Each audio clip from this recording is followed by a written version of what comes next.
Welcome to Chronic Love, where we invite you into our essential discussions on living with and beyond chronic illness.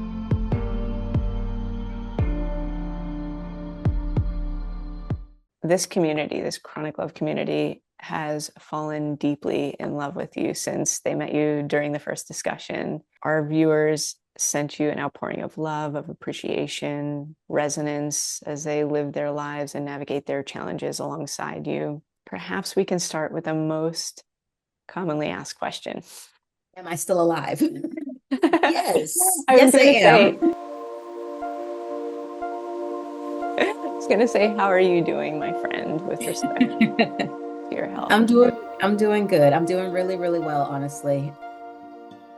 When I first got my diagnosis, I asked the question, life expectancy, which I will caution anybody going through this, please don't ask that question. Don't ask it because every journey is different. Every person's different. That being said, I asked the question and he said most patients see or, live anywhere from 4 to 6 years usually, casually. Like I'm not looking at you as a 32-year-old, perfectly normally fine person. Like, what do you mean 4 to 6 years and that's the end of this person? Like, I don't comprehend that. That sort of became, remember I said sheer determination? That became sort of my watch. Oh yeah, don't believe me, just watch. So my name is Jaymie Knox. That might be different from the first time you guys saw me. I think I was possibly using my maiden name for Jaymie Bowles, and I was diagnosed at age 32 in December of 2018 with stage 4 ALK positive lung cancer. I am currently on a targeted therapy treatment, so no chemo, no radiation, and I really honestly have just been doing my best to maintain that routine and that regimen. Unremarkable, boring, really great news. I love hearing that. Right. I was like, that's why I'm like, it's the best insult you could possibly give me. I am happy to be boring. I Oh don't my want to be gosh. interesting at all when it comes to cancer. I will take boring Right. all day, every day. I am just happy to be sitting here with you in this space because there a couple years ago, a couple decades ago, this would be totally unheard of. So I'm just beyond grateful to even still be here in the first place. It's like bringing a tear to my eye to just like even think about all Yes. that there is behind that. I mean, there was so much, not, I don't want to say uncertainty, but there was so much gray area when we first connected because I was still so new in my journey. And I just, once you hit that sort of 5 year mark, you kind of get sort of into a groove, into a pace, and you sort of become, I don't want to say wise because they're always learning about this disease, but some of that main fear is replaced with understanding and hope and just sheer determination at this point. Like it's part of it is just like absolute willpower.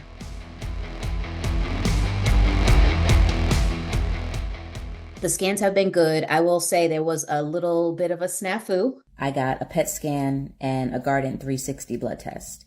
Reasoning for that is because I'm still on this motherhood journey and I found a lung cancer pregnancy specialist. I know they exist. It's kind of weird and crazy. You would never think they exist. There are 2 lymph nodes somewhere around here in my center chest area that lit up on the PET scan. That was not what I wanted to hear. The idea was to go through this PET scan, go through this blood work, and then what would happen is they'd be able to say, hey, if, the cancer is not active and, sort of all is stable inside there, then she can stop her medication. I know, guys, I know. But the thought was stop the medication long enough for me to get pregnant, go the first trimester. Once that trimester is over and it's safe to actually continue taking the medication so it doesn't get past that blood-brain barrier for the baby, I could start taking my medication again. It was this really gorgeous retreat. I was there with a whole bunch of other lung cancer patients, doctors, scientists, just an entire loaded deck of people in this community. And I got the call from my oncologist to go over the results. And they called twice. And I was like, oh, that's not good. It was really great to find out this kind of information at a lung cancer workshop because I was surrounded by people that just literally was like ready to love on me and be like, I get it. I understand. And they really did get it. And they really did understand. That's my first time getting not good news from a scan this entire journey. And so I didn't even know how to process it, to be honest with you. I think I feel like all the times that I get these gut punches, I'm by myself. I told myself when I first got my diagnosis that I would be transparent in this journey and that I would talk about the good, the bad, and the ugly. and we are on chapter The Ugly. I'm not gonna lie, I have been absolutely praying and against getting radiation or chemo at all. What does that mean for my motherhood journey? I don't know yet. There are still a lot of unknowns, so fingers crossed that I continue to be unremarkable. The silver lining in all of this is that I met my current oncologist at that retreat. He's very well known in the community, and he's like, so don't panic, and don't think that, oh my gosh, you have progression. And so I was like, that kind of put me at ease.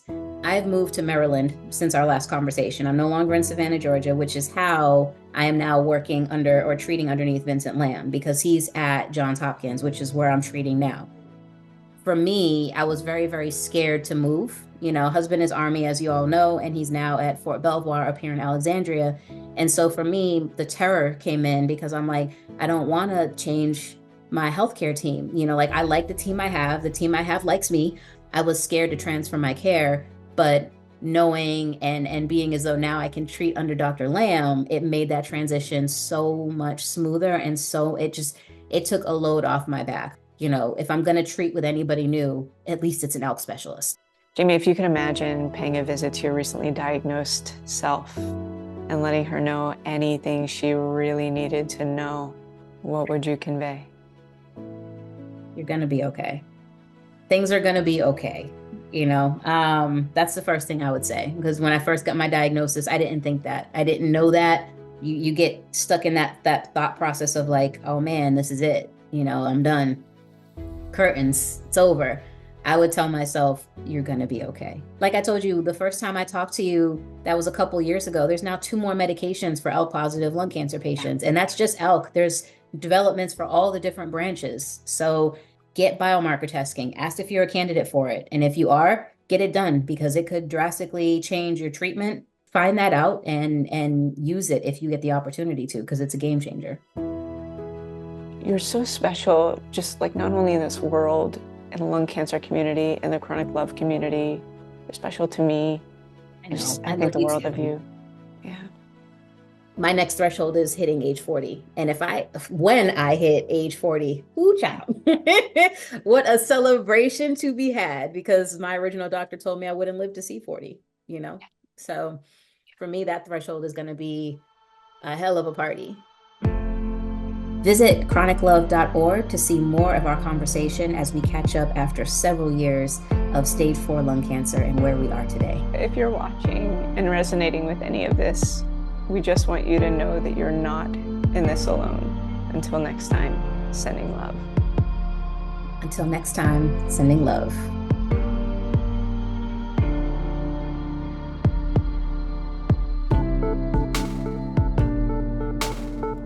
As always, if any of this is helpful for you, we welcome you to click like, to subscribe, to stay tuned to our channel by clicking that notify button, and to join the conversation by leaving us a comment below.